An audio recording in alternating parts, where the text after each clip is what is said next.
অন্তর্বর্তী সরকারের সময় সবচেয়ে বেশি দুর্নীতি অভিযোগ স্বরাষ্ট্রমন্ত্রীর। সংস্কার নিয়ে সরকারের বিরুদ্ধে প্রতারণার অভিযোগ বিরোধী দলের।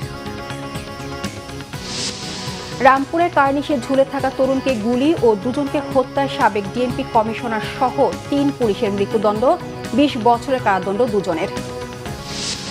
কার্যক্রম নিষিদ্ধ দলের মিছিল থেকে তুরাগে পড়ে ৭ জনের মৃত্যু তথ্য ভিত্তিহীন। নৌকা ভ্রমণে গিয়ে মারা গেছে দুজন, দাবি পুলিশের। দেখছিলেন ক্রাউন সিমেন্ট সংবাদ শিরোনাম, এবার বিস্তারিত। মাত্র ৩ মাসের সরকারের উপস্থাপিত বাজেটকে ইউনিক অভিহিত করেছেন মন্ত্রিসভার সদস্যরা। স্বরাষ্ট্রমন্ত্রী সালাউদ্দিন আহমেদ বলেছেন, একটি লুটপাটের অর্থনীতিকে পুনরুদ্ধারের চেষ্টা করছে সরকার। বলেন, গণমাধ্যমের তথ্য অনুযায়ী অন্তর্বর্তী সরকারের সময় সবচেয়ে বেশি দুর্নীতি হয়েছে। অন্যদিকে বিরোধী দলের সদস্যরা বলেন, নির্বাচনী বৈতরণী পার হতে সংস্কার বাস্তবায়নের আশ্বাস দিয়ে প্রতারণা করেছে সরকার। বলেন, জনগণের উপর ভ্যাট ট্যাক্সের চাপ বাড়ানো হয়েছে। রিপোর্ট রিশাদ নাসরুল্লাহর। বাজেটের উপর অব্যাহত আলোচনায় সংসদের চলমান বাজেট অধিবেশনে রবিবারের আলোচনায় অংশ নেন সরকারের মন্ত্রী ও বিরোধী দলের সিনিয়র সদস্যরা। বিদ্যুৎ, জ্বালানি ও খনিজ সম্পদ মন্ত্রণালয়ের পক্ষে বক্তব্যে রাজস্ব আদায় ও বাজেট বাস্তবায়নে কার্যকর রূপরেখা না থাকায় সরকারের সমালোচনা করেন বিরোধী দলের সদস্যরা। অভিযোগ করেন, লুটপাটের অর্থনীতির সাথে জড়িতদের ব্যাপারে ব্যবস্থা নিতে সরকারের কার্যকর উদ্যোগ নেই। হাদিস একটা আছে, উপরের হাতটা ভালো নিচের হাতের চাইতে। নিচের হাত মানে ফকিরের হাত। ঋণ করা মানে ফকিরের কাজ। এই ফকিরি করে দেশ চালানো যাবে না। মাননীয় স্পিকার, আমাদের নিজের সম্পদকে সংগ্রহ করে আমাদের সম্পদ দিয়ে দেশ চালাতে হবে। ঋণ করে ঘি খাওয়ার মতো পরিকল্পনা করলে এটা আমাদের জাতি এবং দেশ ক্ষতিগ্রস্ত হবে বলে আমি মনে করি। যদি আল্লাহ এবং আল্লাহ রাসূলের সাথে যুদ্ধ করতে নারাজি থাকি, অবশ্যই সুদকে প্রত্যাখ্যান করতে হবে। এই সুদ ছাড়াও অর্থনীতি চলে। মাননীয় স্পিকার, রাষ্ট্র যেমন কোনো আবেগের বিষয় না, অর্থনীতিও কোনো আবেগের বিষয় না। আমরা বললাম, আমরা চাইলাম, আমরা বাস্তবায়ন করে ফেলবো সবাই মিলে, আর আমরা করে ফেলবো, এটা সম্ভব নয়। একটি বাজেট বা অর্থনীতির পরিবর্তনের জন্য উৎপাদন, বন্টন, ভোগ, বিনিয়োগ সবকিছুর একটি সুষম পরিকল্পনা প্রয়োজন। সেই পরিকল্পনা আমরা এই বাজেট বক্তব্যে মাননীয় স্পিকার পাইনি। যারা ঋণ খেলাপি ছিল, যারা দেশের টাকা লুট করেছে, বিদেশে পাচার করেছে, আর যারা গণহত্যা করেছে, তাদের অপরাধ আমি খুব ভিন্ন কিছু দেখি না মাননীয় স্পিকার। দুইটাকে সমান অপরাধী হিসেবে আমি দেখি। আপনি অ্যাসালম, শিকদার, জেমকন, বেক্সিমকো, নাসা, সামিট, ওরিয়ন, এই ধরনের গ্রুপগুলা যারা এই দেশের অর্থ পাচার করেছে, সেই সকল ঋণ খেলাপিদের বিরুদ্ধে আপনি কি আইনগত ব্যবস্থা নিচ্ছেন? সরকার দলীয় অনেক নেতা তারা জেলে থাকা অবস্থায় তাদের সম্পদ মাননীয় স্পিকার কয়েক গুণ বৃদ্ধি পেয়েছে আওয়ামী লীগ আমলে। মাশাআল্লাহ, এই আমলে সেটা কয়েক গুণ বৃদ্ধি পাবে মাননীয় স্পিকার, এটা আমরা জানি না।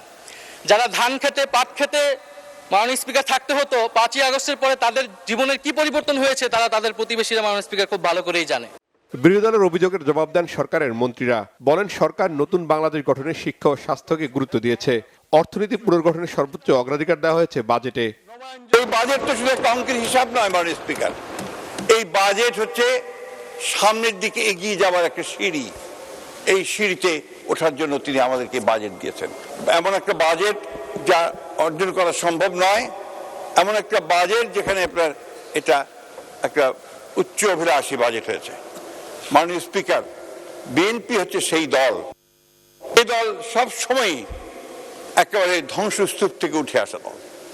যারা ওই পরে বসে আছেন তারা অনেকভাবে আমাদেরকে বিভিন্নভাবে বলা যেতে পারে যে একটা ইগনোর করার চেষ্টা করেছেন, আমাদেরকে বিভিন্নভাবে ক্ষুব্ধ করার চেষ্টা করেছেন, যেটা আমি মনে করি যে এই সময় সেটা সঠিক নয়। কারণ আপনাদের নিজেদের দিকেও আপনাদের ফিরে তাকানো দরকার। এই জন্য তাকানো দরকার যে আমি বারবার যে কথাটা বলি যে 71 সালের ভূমিকার জন্য আপনারা একবার তো ক্ষমা প্রার্থনা করলেন না। জাতির সামনে আপনাদের ক্ষমা প্রার্থনা করা উচিত ছিল। এটা করলে কিন্তু আজকে এই সমস্যাগুলো হয় না, বা you did not do that, আপনারা সেটা করেননি। উপরন্তু আপনাদের নেতা তখন প্রফেসর গোলাম আজম সাহেব তিনি বলেছেন 71-এ আমরা ভুল করিনি। এই জিনিসগুলো আমার মনে হয় এখনো সময় আছে, আপনারা এখনো ভেবেচিন্তে দেখতে পারেন যে বাংলাদেশ সম্পর্কে আপনাদের ধারণাটা খুব পরিষ্কার করে আমাদেরকে জানানো উচিত, বাংলাদেশকে জানানো উচিত বলে আমি মনে করি। বাজেট বক্তব্যে স্বরাষ্ট্রমন্ত্রী সালাউদ্দিন আহমদ বলেন, উৎপাদনশীলতা বৃদ্ধি, মানব সম্পদ উন্নয়ন ও প্রযুক্তির উৎকর্ষতায় দেশ পুনর্গঠন সরকারের লক্ষ্য। 30,25,000 কোটি টাকা বিদেশে পাচার করা হয়েছে, সেটা আমরা ক্ষেত্রমতে বলি 30 লক্ষ কোটি টাকা has been siphoned from Bangladesh. This is public money. এখন এই অতীত এবং বর্তমান সবসময় আপনি জানেন ভবিষ্যতে যে প্রতিফলিত হবে। আমরা সেই ভবিষ্যতের উপরে দাঁড়িয়ে, সেই প্রতিফলিত অবস্থার উপর দাঁড়িয়ে এই বাজেটটা আমরা দিচ্ছি। মাননীয় স্পিকার, অন্তর্বর্তীকালীন সরকারের 1.5 বছরের একটা অস্থির সময় ছিল, যমুনার অভ্যন্তরে আর যমুনার কিনারে মিলিয়ে আপনি জানেন। সেই সময় আমরা কাগজটা কোথাও দিয়ে দিই, আমরা দেখেছি যারা আজকে করাপশনের জন্য হিসাব নিতে বলছেন এবং ব্যবস্থা নিতে বলছেন, ফরেন লোনের কথা বলছেন, আমি মাননীয় প্রধানমন্ত্রীকে অনুরোধ করছি আজকে ইন্টারিম গভর্নমেন্টের 18 মাসের সকল কিছুর জন্য আপনি দুর্নীতি দমন কমিশনকে নির্দেশ দেন। করাপশন কোথায় হয়েছে, কিভাবে হয়েছে, কারা করেছে, সবকিছু ফাইন্ড আউট হোক। মাননীয় স্পিকার, আমরা যে এই 4 মাস যে টার্ময়েলের উপরে ছিলাম, বটমলেস বাস্কেটের উপর আমরা শুরু করেছি, সেটা আমরা এই 4 মাসে যে কমফোর্টটা এখন দিতে পেরেছি, তার বলবো সিংহভাগ কৃতিত্বের দাবিদার আমাদের প্রধানমন্ত্রী। এর আগে 300 বিধিতে বিদ্যুৎ খাতের পরিস্থিতি নিয়ে সংসদে বিবৃতি দেন বিদ্যুৎ ও জ্বালানি মন্ত্রী ইকবাল হাসান মাহমুদ। তিনি বলেন, কারিগরি সমস্যা ও কয়লার কারণে 2টি বিদ্যুৎ কেন্দ্র বন্ধ হয়ে যাওয়ায় সংকট তৈরি হয়েছে। দেশের মানুষকে সাশ্রয়ী হওয়ার আহ্বান জানান তিনি। যে অবকাঠামো উন্নয়ন জ্বালানি খাতের, সেটা যেন সুচারুভাবে করতে পারি। রিশান নাসরুল্লাহ, বাংলা ভিশন, ঢাকা। প্রধানমন্ত্রী ও সংসদ নেতা তারেক রহমানের আয়োজনে জাতীয় সংসদ ভবনে মধ্যাহ্নভোজ করেছেন বিভিন্ন শিক্ষা প্রতিষ্ঠানের শিক্ষার্থী, শিক্ষক ও দর্শনার্থীরা। রবিবার জাতীয় সংসদ ভবনের ভিআইপি ক্যাফেটেরিয়ায় গণসাক্ষরতা অভিযানের সহযোগী সংস্থা সুরভির মাধ্যমে আসা 21 জন সুবিধা বঞ্চিত শিক্ষার্থী ও শিক্ষক সহ সংসদের কার্যক্রম দেখতে আসা শিক্ষক ও শিক্ষার্থীরা এই মধ্যাহ্নভোজে অংশ নেন। এ সময় প্রধানমন্ত্রী শিক্ষার্থীদের খোঁজ খবর নেন এবং তাদের সঙ্গে বিভিন্ন বিষয়ে কথা বলেন। এ সময় পড়াশোনার পাশাপাশি খেলাধুলার প্রতিও গুরুত্ব দিতে এবং নিজেদের যোগ্য, দক্ষ ও সুনাগরিক হিসেবে গড়ে তুলতে প্রধানমন্ত্রী তাগিদ দেন শিক্ষার্থীদের। প্রধানমন্ত্রীর আয়োজনে মধ্যাহ্নভোজে অংশগ্রহণের সুযোগ পেয়ে শিক্ষার্থী ও শিক্ষকরা সরকার প্রধানের প্রতি আন্তরিক কৃতজ্ঞতা ও ধন্যবাদ জানান। বাংলাদেশ মহাকাশ গবেষণা ও দূর অনুধাবন প্রতিষ্ঠান স্পারসোকে একটি আধুনিক, স্বনির্ভর এবং জাতীয় নিরাপত্তা ও উন্নয়নে কার্যকর অবদান রাখতে সক্ষম মহাকাশ গবেষণা প্রতিষ্ঠান হিসেবে গড়ে তুলতে সংশ্লিষ্টদের নির্দেশ দিয়েছেন প্রধানমন্ত্রী তারেক রহমান। রাজধানীর আগারগাঁওয়ের শেরেবাংলা নগরে স্পারসোর কার্যালয় পরিদর্শনের সময় এমন নির্দেশনা দেন তিনি। রবিবার সকালে পূর্ব নির্ধারিত কর্মসূচির বাইরে প্রধানমন্ত্রী আকস্মিকভাবে প্রতিষ্ঠানটি পরিদর্শন করেন। প্রতিষ্ঠানটির বিভিন্ন বিভাগ পরিদর্শনের সময় কর্মকর্তা কর্মচারীদের সঙ্গে মত বিনিময় করেন তিনি। এ সময় স্পারসোর চেয়ারম্যান মোহাম্মদ রাশিদুল ইসলাম প্রতিষ্ঠানটির বিভিন্ন কার্যক্রম ও সার্বিক বিষয় সম্পর্কে প্রধানমন্ত্রীকে অবহিত করেন। এরপর স্পারসোর বিভিন্ন বিভাগের কর্মকর্তারা তাদের উদ্ভাবন, গবেষণা এবং চলমান কার্যক্রম প্রধানমন্ত্রীর কাছে তুলে ধরেন। জুলাই আন্দোলনে রামপুরা কার্নিশে ঝুলে থাকা যুবককে গুলি ও 2 জনকে হত্যার ঘটনায় দায়ের হওয়া মামলায় সাবেক ডিএমপি কমিশনার হাবিবুর রহমান, খিলগাঁও জোনের এডিসি রাশিদুল ইসলাম, রামপুরা থানার সাবেক ওসি মশিউর রহমানের মৃত্যুদণ্ড দিয়েছে আন্তর্জাতিক অপরাধ ট্রাইব্যুনাল। অপর 2 আসামি এসআই তরিকুল ইসলামের যাবজ্জীবন ও গ্রেপ্তার থাকা এএসআই চঞ্চল চন্দ্রকে 20 বছরের কারাদণ্ড দিয়েছে ট্রাইব্যুনাল। রবিবার সকালে বিচারপতি গোলাম মুর্তজা মজুমদারের নেতৃত্বাধীন 3 সদস্যের আন্তর্জাতিক অপরাধ ট্রাইব্যুনাল এই রায় ঘোষণা করেন। উস্কানি, প্ররোচনা, হত্যার নির্দেশনা ও সহায়তা সহ 3 অভিযোগে পুলিশের সাবেক 3 কর্মকর্তাকে মৃত্যুদণ্ড দিয়েছে ট্রাইব্যুনাল। এই রায়কে যথার্থ মন্তব্য করে সন্তোষ প্রকাশ করেছেন চিফ প্রসিকিউটর আমিনুল ইসলাম। তবে রায়ে সংক্ষুব্ধ হয়ে উচ্চ আদালতে যাওয়ার কথা জানিয়েছেন এই মামলায় গ্রেফতার থাকা একমাত্র আসামি এএসআই চঞ্চল চন্দ্র সরকারের আইনজীবী সারোয়ার জাহান রিপন। 2024 সালের জুলাই আন্দোলন চলাকালীন সময় 19 জুলাই রামপুরার বনশ্রী এলাকায় নির্মাণাধীন ভবনে থাকা কার্নিশে ঝুলে থাকা যুবক আমির হোসেনকে গুলি এবং জুম্মার নামাজ পড়ে বের হওয়া যুবক নাদিম ইসলাম ও বৃদ্ধা মায়া ইসলামকে গুলি করে হত্যার ঘটনায় পলাতক থাকা ডিএমপি কমিশনার হাবিবুর রহমান সহ 5 পুলিশের বিরুদ্ধে মামলাটি দায়ের হয়। জুলাই অভ্যুত্থানের ঘটনায় তৃতীয় রায় দিল ট্রাইব্যুনাল 1।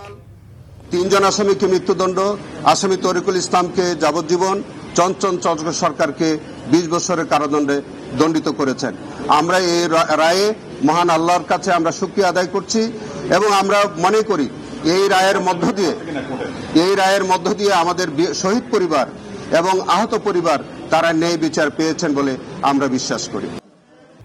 তুরাগ নদীতে 7 লাশ নিয়ে ছড়ানো তথ্য গুজব। কার্যক্রম নিষিদ্ধ আওয়ামী লীগের মিছিল থেকে নদীতে পড়ে মৃত্যুর কোনো ঘটনাই ঘটেনি জানিয়েছে পুলিশ। তাদের দাবি মূলত নৌকা ভ্রমণে গিয়ে 2 জন মারা গেছে। এই ঘটনায় 2 জনের পরিবার থানায় অপমৃত্যু মামলা করেছে বলে জানায় পুলিশ। এদিকে আরেক সংবাদ সম্মেলনে পুলিশ জানায় ঢাকা মেট্রোপলিটন পুলিশের এলাকার মধ্যে নদী থেকে লাশ উদ্ধারের কোনো ঘটনা ঘটেনি। রিপোর্ট ফজলে রাব্বির। তুরাগ নদে কার্যক্রম নিষিদ্ধ আওয়ামী লীগের 7 নেতাকর্মীর লাশ ভাসছে। সম্প্রতি সামাজিক যোগাযোগ মাধ্যমে এমন খবর ছড়িয়ে পড়লে দেশ জুড়ে ব্যাপক চাঞ্চল্য সৃষ্টি হয়। এমন বাস্তবতায় বিকালে ঢাকা জেলা পুলিশ সুপারের কার্যালয়ে এক সংবাদ সম্মেলনের আয়োজন করা হয়। সংবাদ সম্মেলনে পুলিশ দাবি করে তুরাগ নদে 7 লাশ ভাসার খবরটি পুরোপুরি ভিত্তিহীন। এই যে এটা সম্পূর্ণ অপপ্রচার। আপনারা দেখেছেন গতকালকে বাংলাদেশ পুলিশ হেডকোয়ার্টার্স থেকে এই বিষয়ে আমাদের ফেসবুক পেজে, আমাদের ওয়েবসাইটে এবং প্রেস রিলিজের মাধ্যমে বলা হয়েছে যে এটা সম্পূর্ণ পুলিশ কাজ করেছে। এ ধরনের কোনো ঘটনা সত্যতা পাওয়া যায়নি। আমরা ট্রলার কেন্দ্রিক কোনো লাশ উদ্ধার করি নাই। আমরা ভাসমান একটা লাশ এসেছে, ভাসমান লাশ মানুষ পেয়ে আমাদেরকে খবর দিয়েছে। আমরা লাশটাকে নিয়ে এসেছি। সবসময় যা করি, নিয়ে আসার পরে লাশের যখন আইডেন্টিটি শনাক্ত হয়েছে তার পরিবার এসেছে, পরিবার এসে অপমৃত্যু মামলা একটা রুজু করেছে। পরিবারকে আমরা আইনত সব কার্যক্রম করে পরিবারের কাছে লাশ হস্তান্তর করেছি। রাজনৈতিক রং ছড়িয়ে কতিপয় স্বার্থান্বেষী মহল বিভিন্নভাবে সামাজিক যোগাযোগ মাধ্যমে অপপ্রচার চালাচ্ছে বলেও অভিযোগ করেন তিনি। যখন সোশ্যাল মিডিয়ায় বিভিন্ন ফেক আইডি থেকে এই ধরনের অপপ্রচার চালাচ্ছে, বিশেষ করে আমাদের পুলিশকে নিয়ে, তখন আমরা পুলিশ অবশ্যই কনসার্ন বিধায় আজকে আমি আপনাদের সামনে বসে আছি। আমরা তখন কি করি, আমরা জানেন যে আমরা এইগুলাকে ফেক কিনা এগুলো নিয়ে আমরা আগে ইনকোয়ারি করি, দেখি, তারপরে কথা বলি উইথ প্রুফ। এদিকে আরেক সংবাদ সম্মেলনে পুলিশ জানায় সামাজিক যোগাযোগ মাধ্যমে গুজব ছড়ানো হলেও ঢাকা মেট্রোপলিটন পুলিশের এলাকার মধ্যে নদী থেকে লাশ উদ্ধারের কোনো ঘটনা ঘটেনি। আমরা যতটুকু জেনেছি যে ডিএমপির ভিতরে কোনো ঘটনা, এই ধরনের ঘটনা ঘটেনি। তবে সম্ভবত আমিনবাজার নৌ পুলিশ কর্তৃক একটি মৃতদেহ উদ্ধার করা হয়েছে এবং তারা যেহেতু দারুসালাম থানাতে একটা মামলা, ইউডি মামলা রুজু করেছে, সেই মামলাটি এখন যেহেতু নৌ পুলিশ অধিক্ষেত্রের ঘটনা, এটি তারা তদন্ত করছে এবং তারা এটি মামলা তদন্তাধীন রেখেছে আর কি। পুলিশ জানায় রাজনৈতিক উদ্দেশ্যে যারা অপপ্রচার চালাচ্ছে তাদেরকে আইনের আওতায় আনা হবে। এটা আমরা আইডেন্টিফাই আমাদের যারা সংশ্লিষ্ট। ফজলে রাব্বি, বাংলা ভিশন, ঢাকা। রাজধানীর পুরান ঢাকায় কবি নজরুল সরকারি কলেজে নবনির্মিত জামে মসজিদের আনুষ্ঠানিক উদ্বোধন করেছেন মুক্তিযুদ্ধ বিষয়ক প্রতিমন্ত্রী ইশরাক হোসেন। রবিবার মসজিদটি উদ্বোধনের মধ্য দিয়ে কলেজের শিক্ষক, শিক্ষার্থী ও কর্মচারীদের জন্য আধুনিক ও পরিপূর্ণ ইবাদতের নতুন দ্বার উন্মোচিত হলো। উদ্বোধন শেষে তিনি কলেজ চত্বরে একটি গাছের চারা রোপণ করেন। পরিবেশ সংরক্ষণ ও সবুজায়নের গুরুত্ব তুলে ধরতে এই বৃক্ষরোপণ কর্মসূচিতে অংশ নেন প্রতিমন্ত্রী ইশরাক হোসেন। অনুষ্ঠানে কলেজের শিক্ষক, শিক্ষার্থী, কর্মকর্তা ও কর্মচারীরা উপস্থিত ছিলেন। নবনির্মিত জামে মসজিদ উদ্বোধনের মাধ্যমে কলেজের ধর্মীয় অবকাঠামো আরও সমৃদ্ধ হলো। এবার আন্তর্জাতিক সংবাদ। আবারও হরমুজ প্রণালীতে বাণিজ্যিক জাহাজে হামলাকে কেন্দ্র করে সংঘর্ষে জড়িয়েছে যুক্তরাষ্ট্র ও ইরান। হরমুজ প্রণালীতে শনিবার পানামার পতাকাবাহী একটি জাহাজে হামলার পর ইরানের সিরিক ও কেশম দ্বীপে হামলা চালায় মার্কিন বাহিনী। পাল্টা জবাবে কুয়েত ও বাহরাইনে থাকা মার্কিন বিমান ঘাঁটিতে হামলা চালিয়েছে তেহরান। মার্কিন বাহিনীর সেন্ট্রাল কমান্ড সেন্টকম জানিয়েছে, হরমুজে নতুন করে বাণিজ্যিক জাহাজে হামলার জবাবে ইরানের সামরিক সরঞ্জামের কেন্দ্র বিমান প্রতিরক্ষা ঘাঁটি ও উপকূলীয় রাডার সাইটগুলোতে হামলা চালানো হয়েছে। হরমুজে আন্তর্জাতিক বাণিজ্যিক জাহাজে হামলা চালানোর অভিযোগের কোনো প্রতিক্রিয়া না দিলেও মধ্যপ্রাচ্যের মার্কিন ঘাঁটিতে আঘাত হানতে দেরি করেনি খামেনির দেশ। কুয়েতের আলী আল সালেম ঘাঁটি এবং বাহরাইনের পোর্ট সালমানে অবস্থিত পঞ্চম নৌবহরের 8টি গুরুত্বপূর্ণ অবকাঠামোতে ব্যালিস্টিক মিসাইল ও ড্রোন হামলা চালিয়েছে ইরানের বিপ্লবী বাহিনী IRGC। আর পাল্টাপাল্টি হামলার পর আবারও ইরানকে পুরোপুরি নিশ্চিহ্ন করে দেওয়ার হুমকি দিয়েছেন মার্কিন প্রেসিডেন্ট ডোনাল্ড ট্রাম্প। পরবর্তীতে আরও হামলা হলে ইরানও তার কঠোর জবাব দেওয়ার হুঁশিয়ারি দিয়েছে। এদিকে যুদ্ধবন্ধে চুক্তি করার একদিন পর আবারও দক্ষিণ লেবাননে হামলা শুরু করেছে ইসরায়েল। এবার খেলার সংবাদ। বিশ্বকাপে খেলার উজ্জ্বল সম্ভাবনা আছে বাংলাদেশের, তবে দক্ষ স্ট্রাইকারের অভাব, ক্লাবগুলোর অসুস্থ প্রতিযোগিতা ও ফুটবল শুধু ঢাকা শহর কেন্দ্রিক হওয়ায় শুধু স্বপ্নই দেখে যেতে হচ্ছে বলেছেন বাংলাদেশ দলের অধিনায়ক জামাল ভুঁইয়া। বিশ্বকাপ খেলা দেখতে যুক্তরাষ্ট্রে গিয়েছেন তিনি। নিউ ইয়র্কে জামাল ভুঁইয়াকে সংবর্ধনা দিয়েছে স্পোর্টস মিডিয়া প্ল্যাটফর্ম গেমপ্লিফাই। যুক্তরাষ্ট্র থেকে আরও জানাচ্ছেন মানিক মাহমুদ। বিশ্বকাপের দেশে বিশ্বকাপের খেলা দেখতে এসেছেন বাংলাদেশ জাতীয় ফুটবল দলের অধিনায়ক জামাল ভুঁইয়া। নিউ ইয়র্কে যোগ দেন স্পোর্টস সোশ্যাল মিডিয়া প্ল্যাটফর্ম গেমপ্লিফাইয়ের সংবর্ধনা অনুষ্ঠানে। প্রবাসী বাংলাদেশিদের ভালোবাসায় কৃতজ্ঞতা প্রকাশ করেন জামাল।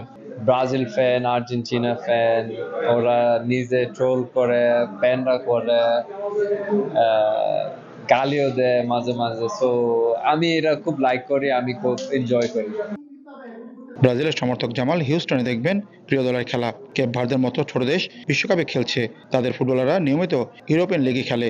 হামজা সমিতদের সাথে আরো ভালো মানের বিদেশি যুক্ত হলে বাংলাদেশকে ভবিষ্যতে দেখা যেতে পারে বিশ্বকাপে, মনে করেন Jamal. Maybe not next world cup, maybe within 20 বছর। সো আশা করি বাংলাদেশ ফুটবল ওয়ার্ল্ড কাপ খেলবে। তবে ঘরোয়া ফুটবলে সেরা হতে ক্লাবগুলোর ফরওয়ার্ড লাইনে শুধু বিদেশিদের প্রাধান্য থাকায় ভুগছে বাংলাদেশ। তৈরি হচ্ছে না কোনো দক্ষ স্ট্রাইকার, এটাই ফুটবল অগ্রগতির অন্তরায়। এটা সরকার প্রবলেম নয়, এটা ক্লাবের প্রবলেম। ক্লাব অনেক বলতে পারে মিডিয়ার সামনে এইটা নাই সেটা নাই, বাট আপনি দেখেন মোহামেডান এত বড় ক্লাব। আমি নিজে কলকাতা মোহামেডানে খেলছি ইন ইন্ডিয়া, বাট ওরা নিজে স্টেডিয়াম আছে, নিজে ট্রেনিং ফেসিলিটিস আছে, বাট ঢাকা মোহামেডান। সাবেক কোচ হাভিয়ার কাবরেরা দলের অবনতি করেছেন, সেখান থেকে উত্তরণের চেষ্টা করছেন নতুন কোচ টমাস ডুলি। তার প্রমাণ ইউরোপের মাটিতে সান মারিনোর বিপক্ষে জিতেছে বাংলাদেশ, বলেন JB6।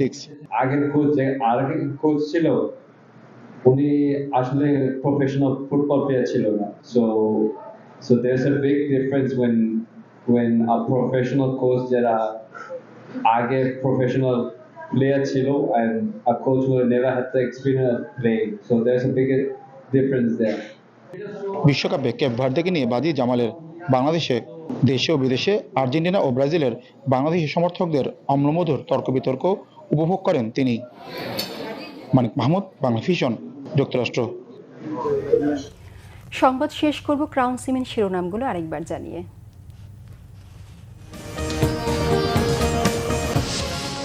অন্তর্বর্তী সরকারের সময় সবচেয়ে বেশি দুর্নীতি অভিযোগ স্বরাষ্ট্রমন্ত্রীর। সংস্কার নিয়ে সরকারের বিরুদ্ধে প্রতারণার অভিযোগ বিরোধী দলের।